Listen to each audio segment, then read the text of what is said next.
Assalamualaikum warahmatullahi wabarakatuh. Perkenalkan, nama saya Lia Paci dari kelas 4C dengan NIM 13142114. Pada kesempatan kali ini saya akan menjelaskan materi yang berkaitan dengan sasaran pembangunan administrasi.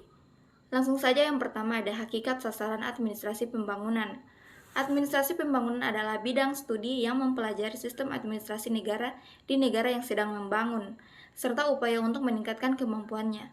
Sasaran administrasi pembangunan berdasarkan ciri-ciri administrasi pembangunan, yaitu lebih memberi tekanan atau perhatian terhadap lingkungan masyarakat yang berbeda-beda, terutama bagi lingkungan masyarakat negara berkembang, berperan aktif terhadap tujuan pembangunan, baik dalam perumusan kebijaksanaan maupun dalam pelaksanaannya yang efektif. Jadi, sasaran administrasi pembangunan yaitu untuk mencapai tujuan pembangunan yang ditetapkan oleh pemerintah. Hal ini dilakukan melalui proses perencanaan, pelaksanaan, dan pengawasan kegiatan pembangunan yang melibatkan berbagai pihak dan sektor. Sasaran tersebut dapat berupa peningkatan infrastruktur, pertumbuhan ekonomi, pemerataan pembangunan, peningkatan kualitas sumber daya manusia, pengurangan kemiskinan, dan lain sebagainya. Selanjutnya kita masuk pada pengembangan kelembagaan. Aspek kelembagaan merupakan salah satu sasaran pembangunan administrasi pada organisasi di lingkungan eksekutif pemerintah negara. Pengembangan kelembagaan adalah suatu proses yang dilakukan untuk meningkatkan kemampuan suatu organisasi atau institusi dalam mencapai tujuan dan menjalankan fungsinya secara efektif dan efisien.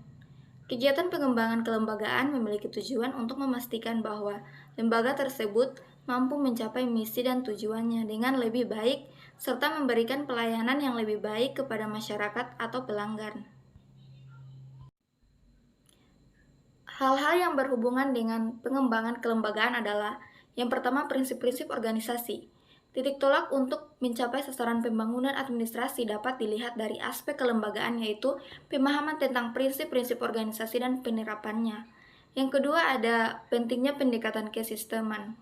Pada dasarnya, pendekatan kesisteman berarti bahwa pembagian tugas di lembaga dalam berbagai satuan kerja, baik yang sifatnya selaku pelaksana, tugas pokok maupun tugas penunjang. Yang ketiga, tipologi struktur organisasi. Ada perihal kompleksitas, formalitas, serta perihal sentralisasi. Yang keempat, mekanisme dan prosedur kerja.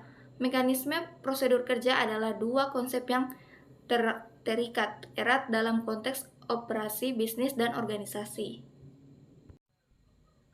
Selanjutnya kita masuk pada manajemen sumber daya manusia.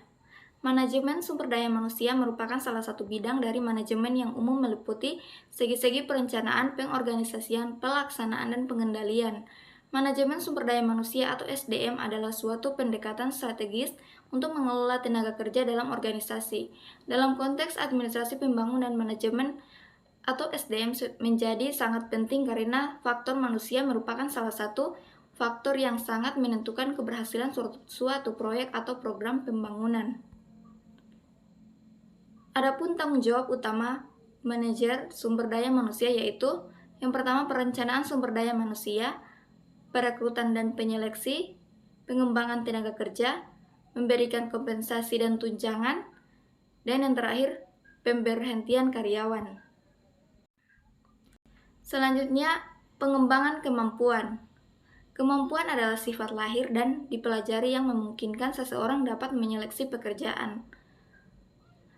Menegaskan kemampuan administratif adalah keseluruhan keterampilan atau kemampuan yang berkaitan dengan perencanaan, pengorganisasian, penyusunan kepegawaian, dan pengawasan. Keterampilan ini mencakup kemampuan untuk menyusun kebijaksanaan prosedur, mengelola dengan anggaran terbatas, dan sebagainya. Selanjutnya, yang terakhir ada pengembangan citra positif.